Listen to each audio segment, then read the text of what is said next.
Shalom, shalom à tous. Alors aujourd'hui, on se retrouve pour la fête des Matzot comme prévu. Voilà, si jamais vous n'avez pas vu, la vidéo sur Pessah est sortie et donc voilà la suite.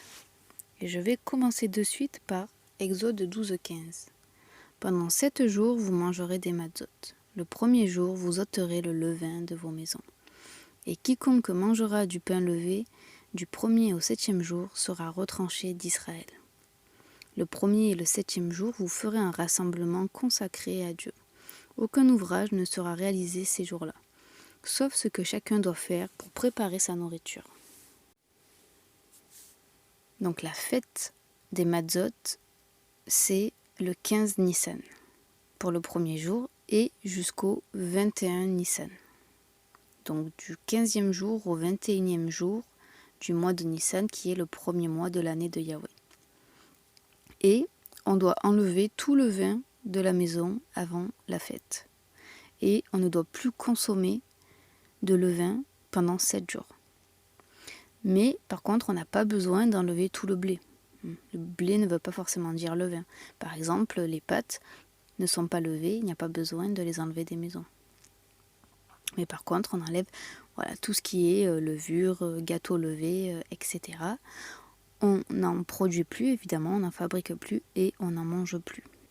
Ensuite, nous devons faire un rassemblement en l'honneur de Yahweh, donc le 1er et le 7e jour de cette fête. Donc sans travailler. Mais par contre, nous pouvons cuisiner pour pouvoir justement bien préparer cette fête.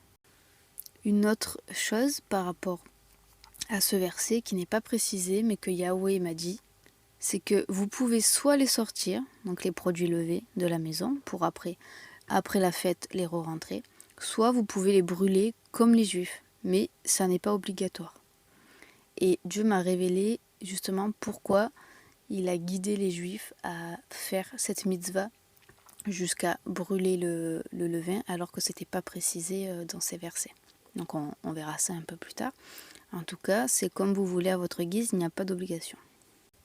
Donc, le levain représente le péché. Et donc, nous devons enlever le péché de nos vies. C'est pour ça que Yahweh délivre les Hébreux de l'Égypte. En fait, pour les délivrer de l'esclavage, ok, mais aussi, surtout, de l'esclavage du péché, afin de les mener vers la Torah au mont Sinaï, qui va les sanctifier. Voilà l'image, en fait, de ce levain et de la sortie d'Égypte. C'est se débarrasser de son péché et sortir du monde de l'Égypte. Le 7e jour, le jour consacré, est selon les sages d'Israël le jour de la traversée de la mer Rouge par les Hébreux. Et durant cette traversée, les Égyptiens qui pourchassaient les Hébreux et représentent l'idolâtrie, le péché, ont péri. Donc le levain a été anéanti à ce moment-là. Nous pouvons donc étudier la traversée le 7e jour de la fête des Matzot. Si vous voulez, ce n'est pas une obligation, mais ça peut être une bonne idée d'étudier la traversée de la mer Rouge le jour numéro 7 de la fête des Matzot, qui est un jour consacré. Entre le 2e et le 6e jour, nous pouvons aussi consacrer des moments à Dieu et à sa parole, de vaquer à nos activités et à notre travail. C'est comme vous voulez, encore une fois de plus, il n'y a pas d'obligation. Je vais vous lire dans le Second Testament 1 Corinthiens 5-6. C'est bien à tort que vous vous glorifiez. Ne savez-vous pas qu'un peu de levain fait lever toute la pâte ? Faites disparaître le vieux levain, afin que vous soyez une pâte nouvelle, puisque vous êtes sans levain. Car Machiar, notre Pessah, a été immolé. Célébrons donc la fête non avec du vieux levain, non avec un levain de malice et de méchanceté, mais avec les pains sans levain de la pureté et de la vérité. Donc pour Yahweh, le levain représente le péché, comme je disais.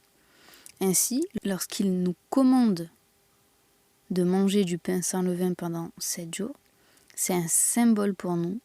Nous devons dans notre vie enlever le levain, le péché, nous sanctifier, et nous devons faire sortir de notre maison et de notre corps le péché. Nous devons du coup quand nous sortons le levain en fait, de notre corps et de notre maison, pendant ces 7 jours, en fait, évidemment, il faut le faire d'une manière au premier degré, pour vraiment sortir le levain des maisons et ne plus en manger. Mais aussi et surtout, il faut se sanctifier, il faut se repentir, il faut se remettre en question, il faut se rapprocher de la loi de Dieu. Et donc, il faut vraiment que nous essayions dans notre maison et dans notre corps qui est le temple de Dieu, de ne plus avoir de péché.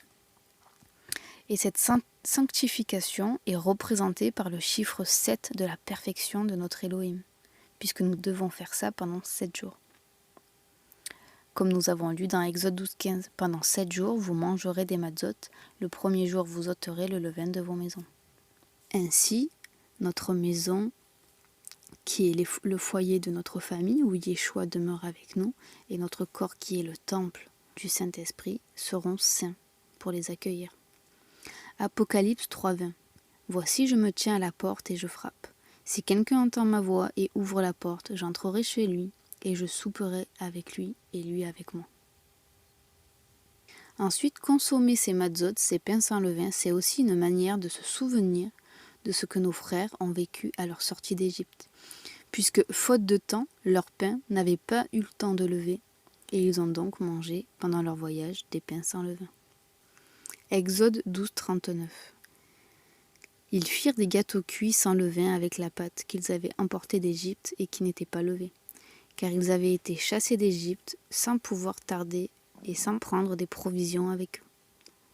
Donc cette histoire que les ancêtres hébreux ont vécue est d'une importance primordiale. Puisqu'ils étaient esclaves en Égypte, l'Égypte qui représente l'ennemi de Dieu, le péché, la rébellion, l'idolâtrie, le paganisme, la décadence. Alors Yahweh a sorti son peuple du monde du péché, afin de les guider vers la terre promise, vers sa Torah, vers la sainteté. Voilà ce que représentent ces matzot consommés à la sortie d'Égypte. Les Hébreux sont sortis du monde du péché pour être dirigés par leur Père, leur Dieu Yahweh, vers sa volonté, vers la sainteté, et vers la terre promise terrestre, mais aussi céleste. Ils ont écouté la voix de Dieu pour s'éloigner du monde, dirigés par Satan, et ils se sont dirigés vers le plan de Yahweh pour leur peuple et pour l'humanité ensuite, c'est-à-dire la Torah et Yeshua. Dieu nous demande de nous débarrasser du levain dans notre foyer et dans notre vie, ce qui est aussi une préfiguration de ce que Dieu va accomplir à la fin des temps avec les pécheurs. On peut lire dans Malachie, « Car voici le jour vient, ardent comme une fournaise. Tous les hautains et tous les méchants seront comme du chaume le jour qui vient, les embrasera, dit l'Éternel des armées. Il ne leur laissera ni racine ni rameau. » Et comme je vous le disais tout à l'heure, les Juifs ont coutume de brûler le levain avant la fête des matzot. Et Yahweh, justement, brûlera le levain des hommes. Il embrasera tous les pécheurs. Ésaïe 14. J'anéantirai le nom et la trace de Babylone, ses descendants et sa postérité. Je la balayerai avec le balai de la destruction, dit l'Éternel des armées. L'Éternel des armées a pris cette décision, qui s'y opposera? Sa main est étendue, qui la détournera? Donc nous voyons que Yahweh balayera le levain de la terre. Et donc finalement, c'est vrai que le fait de voir les Juifs nettoyer leur maison et brûler le levain, c'est vraiment exactement une image prophétique de ce que Dieu va accomplir à la fin des temps. Il va balayer et brûler le péché et les pécheurs. Et donc c'est cela que Dieu m'a révélé. Et c'est pour cela qu'il m'a dit que si on souhaite, on peut effectivement brûler le levain, mais que ce n'est pas une obligation. Qu'en tout cas, c'était une volonté de sa part que les Juifs aillent jusqu'à ce procédé de brûler le levain pour pouvoir justement faire une image prophétique avec ce qui devait se passer. Donc maintenant, on va voir ensemble au niveau de l'hébreu. Le pain sans levain, la matzah en hébreu, s'écrit comme ceci. Le mem, le tzadé et le hé. Le pain levé, le chametz en hébreu, s'écrit comme ceci. Le chet, le mem, le tzadé. Et il faut savoir que le chametz, au niveau spirituel, ça fait aussi référence à l'orgueil. Et donc, on va voir qu'est-ce qu'on peut trouver avec les lettres hébraïques comme message. Donc, par rapport à la matzah, nous avons le même qui représente l'eau. Il est associé au mot maïm. Maïm qui veut dire les eaux. Soulignant son lien avec l'eau, signifiant le porteur de vie. Ensuite, nous avons le tzadé, qui représente un homme à genoux devant Elohim, s'associant au mot tzadik, qui signifie le juste. Ensuite, nous avons le Hé, qui lui représente l'Esprit de Dieu, son souffle de vie. Donc la matzah représente au milieu le juste avec le tzadé, qui accepte dans sa vie le même, Yeshua le porteur de vie, le Mashiach, le même du Mashiach, la source d'eau, et ce tzadé est rempli du souffle de Dieu, le Hé. Il est donc guidé par son Esprit Saint. Il est guidé par l'Esprit Saint à le louer et à lui obéir. Et d'ailleurs, on voit dans Jean 4,13 que Yeshua est la source d'eau de vie. Celui qui boira de l'eau que je lui donnerai n'aura jamais soif, et l'eau que je lui donnerai deviendra en lui une source d'eau qui jaillira jusque dans la vie éternelle. Donc le juste suit Yeshua et Elohim. Nous avons le tzadé au milieu qui est le juste. Nous avons le même à droite qui représente Yeshua, l'eau, le porteur de vie, le Mashiach. Et nous avons à gauche le Hé qui représente le souffle de vie, avec justement cette ouverture qui forme comme une bouche prête à louer Dieu et à recevoir l'Esprit Saint. Une bouche qui est là pour louer Dieu. Une bouche ouverte pour recevoir l'Esprit de vérité.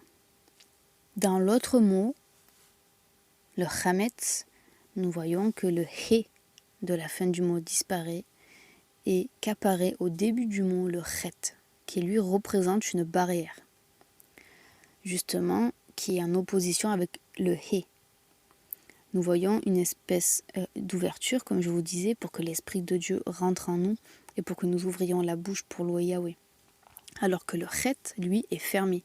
Il représente la clôture, qu'un orgueilleux se forme autour de lui en refusant la justice, le souffle de Dieu, en refusant le porteur de vie.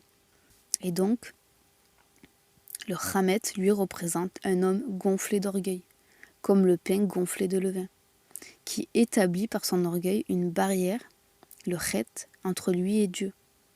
Et cette barrière qui s'est placée au début du mot l'empêche d'accéder au porteur de vie, le même, et lui rend impossible la possibilité de devenir le juste, le tzadé. Et nous voyons l'absence de la présence de Dieu. Son souffle, le Hé, le souffle de Dieu, s'est envolé. Il n'est plus présent. Puisque lorsque Dieu fait face à un orgueilleux, alors il s'en va. Et nous pouvons lire dans Psaume à quel point Elohim déteste l'orgueil. Psaume 101, 5. Celui qui a les yeux hautains et le cœur orgueilleux, je ne le supporterai pas. Donc c'est pour cela qu'à la fin du monde, Yahweh fera disparaître par le feu les orgueilleux et régnera sur les justes. Et on comprend mieux pourquoi le chametz, c'est le seul aliment qui condamne au retranchement. Nous voyons alors à quel point il est important de respecter ce commandement d'interdiction alimentaire durant les 7 jours de la fête. À quel point Yahweh veut nous retirer tout orgueil, tout péché de notre être. Exode 12, 19. Quiconque mangera de la nourriture avec du chametz sera retranché de la communauté d'Israël. Et cela est normal puisque c'est l'orgueil qui amène à l'éloignement de Yahweh. Comme nous le lisons dans Deutéronome 8, 14. Prends garde que ton cœur ne s'enfle et que tu n'oublies l'Éternel, ton Dieu qui t'a fait sortir d'Égypte de la maison de la servitude. Donc on parle encore d'un cœur qui s'enfle, comme le phénomène naturel du levain. Et ce n'est pas pour rien que Proverbe dit ceci. L'orgueil précède la ruine, un esprit fier annonce la chute. Et c'est pourquoi seuls les humbles peuvent devenir un véritable disciple de Yeshua, plein de foi et obéissant à sa loi. Psaume 119, 67. Avant d'être humilié, je m'égarais, mais maintenant j'observe ta parole. Tu es bon et tu fais le bien. Enseigne-moi tes lois. Les arrogants me calomnient, mais je garderai les préceptes avec sincérité. Leur cœur est aussi épais que la graisse, mais je prends plaisir à ta Torah. C'est pour mon bien que j'ai été humilié, afin que j'apprenne tes lois. Donc Dieu veut que l'on fasse un véritable travail profond sur notre sanctification, notre orgueil, afin qu'il puisse nous apprendre, nous révéler, nous reprendre, nous amener plus loin, au-delà de nos certitudes remplies d'orgueil. Notre zèle doit être pour l'amour de Dieu et de la vérité, et non pour nos propres croyances. Dans la vidéo sur Pessah, nous avons vu la fraction du pain par Yeshua. Et ce mot pain, en grec, c'est artos. Artos, c'est un terme très large, puisque Strong nous donne toutes ses traductions. Je vais vous les citer. Nourriture composée de farine mélangée à l'eau et cuite. Les Israélites donnaient à ces pains des formes allongées ou rondes de l'épaisseur d'un pouce, relativement plates car on ne devait pas les couper mais les rompre. Pain consacré à l'Éternel. Pain utilisé aux fêtes et à la table des pains de proposition. Entre parenthèses, en sachant que les pains de proposition étaient sans levain. Et enfin, on peut trouver aussi toutes sortes de nourriture.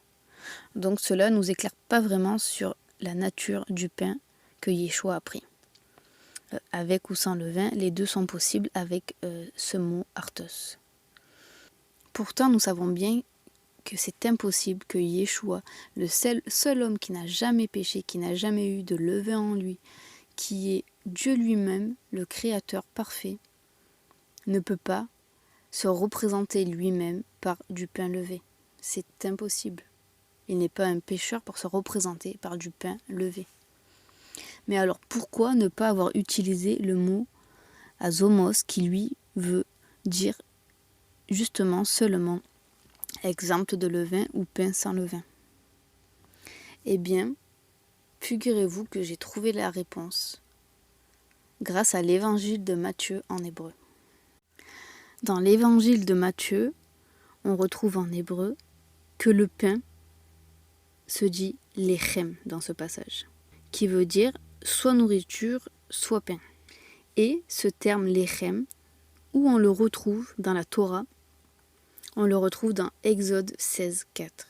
L'Éternel dit à Moshe, « Voici, je ferai pleuvoir pour vous du pain, du lechem, du haut des cieux. » Ici, lechem est utilisé pour la manne que Yahweh donna miraculeusement aux Hébreux qui eut faim.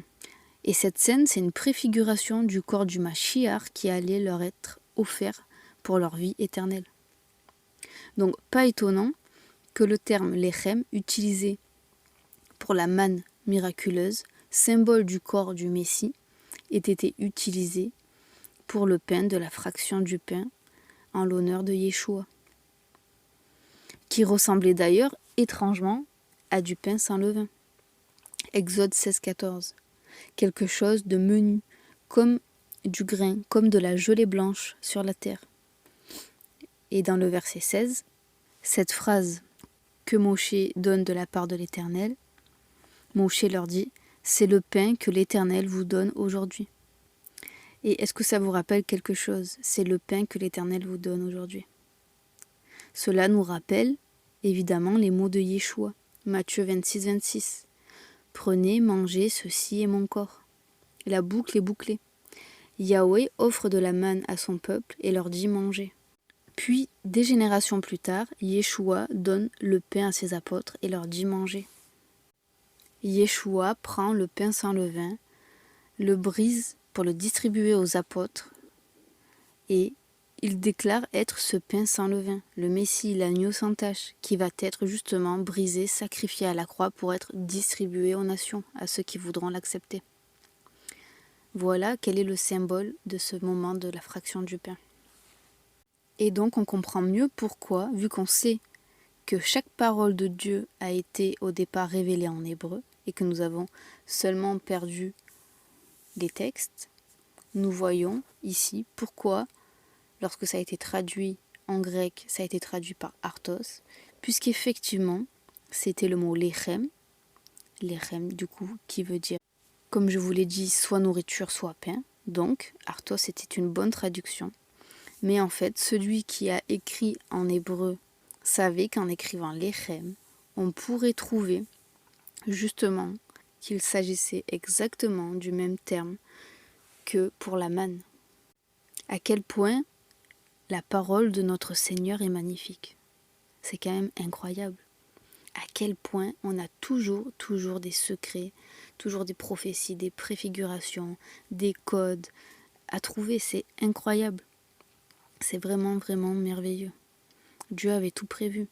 Il offre son corps à son peuple qui avait faim d'une manière terrestre pour ensuite offrir son corps pour les Juifs et les nations pour les sauver de manière spirituelle. C'est vraiment formidable. Voilà du coup pour cet enseignement. J'espère que ça vous bénira. J'espère que vous prendrez autant de plaisir que j'ai pris moi pour ces deux enseignements. À toujours comprendre plus la pensée de notre Dieu, le cœur de notre Dieu, à apprendre de plus en plus les secrets de sa parole. Et, soyez bénis, bonne fête à tous, shalom.